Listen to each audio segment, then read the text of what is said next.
ओम शांति। आज 18 जुलाई 2025 बाबा की मुरली के थोड़े से हम इम्पोर्टेंट पॉइंट्स देखेंगे। जैसे कि आज बाबा कह रहे हैं कि श्रीमत देते हैं बाबा मीठे बच्चों को कि टाइम वेस्ट न करो, सुलटा कार्य करो। तो टाइम वेस्ट न करो अर्थात ये दिखने वाले ड्रामा में जो सीन चल रहे हैं, ऑटोमेटिक चल रहे हैं, उसमें जो है अपनी अधिक बुद्धि न फंसाओ। अधिक क्या, बुद्धि फंसाओ ही नहीं, सुलटा कार्य करो अर्थात कि अपने को उस आत्मिक स्वरूप में जो है वो स्थित करो, फिर कर्म में आओ और कर्म करते हुए भी जो है बार बार अपने को उसी आत्मिक स्मृति में देखो।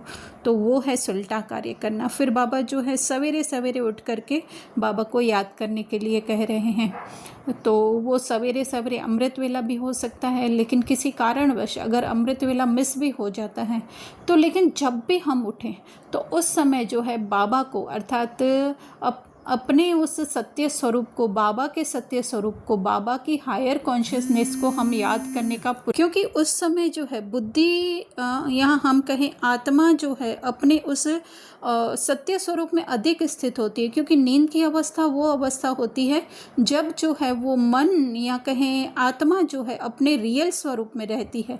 तो उस समय जब हम जागृत होते हैं तो इतनी सारी हमारे अंदर जो है वो शक्तियाँ होती हैं, या पावर्स कहें या इस ड्रामा से कहें डिटैचमेंट होती है। तो उस समय जो है हम अधिक से अधिक अपने उस सत्य स्वरूप का अनुभव कर सकते हैं, और वो अनुभव ही जो है वो इस दुनिया की सबसे हाईएस्ट अथॉरिटी है। इसीलिए बाबा कह रहे हैं कि सवेरे सवेरे उठ करके याद करना है। पास विथ ऑनर होने का पुरुषार्थ बाबा कह रहे हैं करने का है, अर्थात कि जरा सी भी हम सजा न खाएं। और वो तब हो सकता है जब हम बार बार दिन के दरमियान बीच बीच में जो है अपने आप को इस रोल से, इस ड्रामा से, इस दुनिया से जो है अपनी बुद्धि को डिटैच करके अपने उस सत्य स्वरूप की स्मृति में रहें, या उसको कहें उसमें ज़्यादा से ज़्यादा हम डुबोएं अपने आप को, बुद्धि को जो है वो डुबोएं। फिर बाबा कह रहे हैं चैरिटी बिगिन से एट होम करने के लिए कह रहे हैं, अर्थात कि पहले स्वयं को जो है वो ज्ञान से भरपूर करने का है और उस आत्मिक स्मृति की शक्तियों से भरपूर करने का है।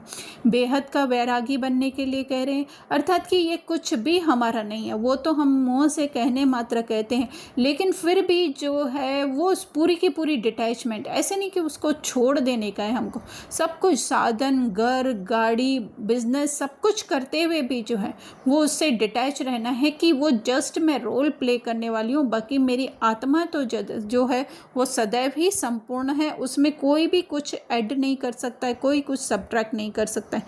तो इसके लिए हियर नो इविल, बाबा कह रहे हैं सी नो इविल, अर्थात कि इस दुनिया की बातों को देखते हुए भी जो है वो नहीं देखो, अपने उस सत्य स्वरूप में रहो। कारून का खजाना बाबा बोल रहे हैं कि हमें मिल रहा है, अर्थात ये ज्ञान ही क्या है, ज्ञान ही जो है वो कारून का खजाना है। रहम दिल बनने के लिए बाबा कह रहे हैं कि जब हम अपने को जो है वो इस रोल से, इस शरीर से डिटैच करेंगे, अपने उस सत्य स्वरूप में रहेंगे, दोनों काम हमको करने हैं। इस शरीर से डिटैच भी रहना है अपनी बुद्धि को, और दूसरा है वो अपने सत्य स्वरूप, क्योंकि नहीं तो फिर बुद्धि या मन फ्री नहीं हो सकता है। तो जितना जितना अपने को उस सत्य स्वरूप में हम लोग अटैच करेंगे, उधर से डिटैच करेंगे, क्योंकि ये कार्य और कोई नहीं कर सकता है, तो वही जो है वो रहम दिल बनना है। और फिर कई बच्चे बाबा के पूछते हैं कि आत्मा का रूप क्या है, परमात्मा का रूप क्या है, कैसे हम उसको याद करें। तो उसके लिए है साइलेंस। जितना जितना हम साइलेंस में रहेंगे, अर्थात कि स्वयं की शून्य अवस्था में, ज़ीरो अवस्था में, जिसको बाबा कह रहे हैं कि जिसमें कोई हमारी पहचाने नहीं है, उसको, उस स्मृति में हम जितना रहेंगे वही जो है परमात्मा को याद करना है। फिर बाबा कह रहे हैं, यही बात कह रहे हैं कि आत्मा को जाना जाता है, अर्थात उस परमात्मा को भी जाना जाता है, अर्थात ज्ञान के आधार से हम समझ सकते हैं ना। कोई बच्चा कितना पढ़ाई में होशियार है तो वो कहते हैं इसकी बुद्धि अच्छी है। अभी बुद्धि में कोई ऐसा तो नहीं है पैरामीटर जो हम माप सकें, है ना। तो लेकिन उसको क्या करते हैं, जाना, क्योंकि ये अति सूक्ष्म चीज़ है ना, कि सूक्ष्म चीज़ जो होती है वो सिर्फ समझी जा सकती है, बाकी कोई उसको स्थूल आंखों से नहीं देखा जा सकता है, बुद्धि की आंख से समझा जा सकता है। इसलिए बाबा कह रहे हैं कि ये फायर फ्लाई से भी जो है वो महीन है है ना। फायरफ्लाई की भी फिर भी क्या है, रोशनी दिखाई देती है ना हमको, इसमें तो वो रोशनी भी नहीं, सिर्फ जो है वो समझा जा सकता है। बाबा कह रहे हैं पवित्र तो सभी बनते हैं, फिर भी नंबरवार पार्ट है ना, क्योंकि कौन कितना डिटैच हो रहा है वो सिर्फ वो खुद या बाबा ही जान सकते हैं। इसके लिए बाबा कह रहे हैं कि कोई महाराजा, कोई दासी, कोई इसमें भी कोई दिल शिकस्त होने की बात नहीं है ना, क्योंकि ये पार्ट है। जैसे अगर शाहरुख खान कोई अगर एक गरीब इंसान का रोल प्ले कर रहा है, या किसी जैसे कि वो वो माय नेम इज़ खान में कि वो एक थोड़ा सा ऐसे वैसे का रोल प्ले कर रहा है, तो भी वो है तो हीरो ही ना, तो भी उसी को देख करके सब जो है वो मूवी देखने के लिए आते हैं ना। कोई अगर उसमें कोई बड़ा इंडस्ट्रियलिस्ट है, या कोई पद पोजीशन में बड़ा है, या कोई बड़े देश का जो है वो मालिक है, तो उसको देखने तो नहीं जाते ना, हर कोई किसको देखने जाता है। इसलिए हमें यह नहीं समझना है हम प्रजा बनेंगे या दासी बनेंगे या महाराजा बनेंगे, नहीं, हम एक्टर्स हैं, हमको अपना एक्ट जो है वो बहुत अच्छी तरह से प्ले करना है। बाबा कह रहे हैं कि माया की ऑपोजिशन होती है तो खुशी जो है वो उड़ जाती है। तो माया की ऑपोजिशन ही क्या है कि जो असत्य है वो हमको सत्य माना है ना। ऐसे नहीं कि ये दुनिया जो है वो दिखने में आ रही है वो ठीक है, लेकिन वो जैसी है वैसी नहीं, जैसी दिखाई देती है वैसी नहीं है ना। लेकिन उसको देखते हुए भी जो है हमें अपने सत्य स्वरूप में स्थित रहना है। फिर बाबा कह रहे हैं कि जैसे गाते हैं मुझ निर्गुण हारे में कोई गुण नहीं, तो इसका अर्थ भी कितना क्लियर है ना, कि गुण जो मनुष्यों के अंदर जो गुण है, कोई एबिलिटी है वो हो सकती है, लेकिन आत्मा के गुण किसी के अंदर भी नहीं है।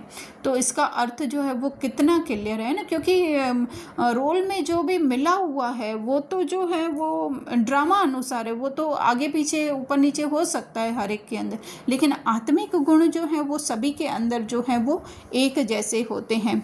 फिर बाबा कह रहे हैं कि फल वरदान में कह रहे हैं कि संकल्प और कर्म को फलदायक बनाना है। वो कब बन सकता है हमारा फलदायक, है ना, कि जब हम अपने सत्य स्वरूप की स्मृति में रहें, जब हमारी इस ड्रामा से जो है वो पूरी डिटैचमेंट हो, तभी ही जो है वो हमारे हर कर्म फलदायक, अर्थात कि उसमें से जो है किसी का कल्याण हो सकता है। इसके लिए बाबा कह रहे हैं हर बोल जो है किसी को हिम्मत उल्लास देने वाला है ना, कि हो सकता है रोल के अंदर किसी के अंदर कमज़ोरी भी हो, लेकिन वो आत्मा तो संपूर्ण है ना।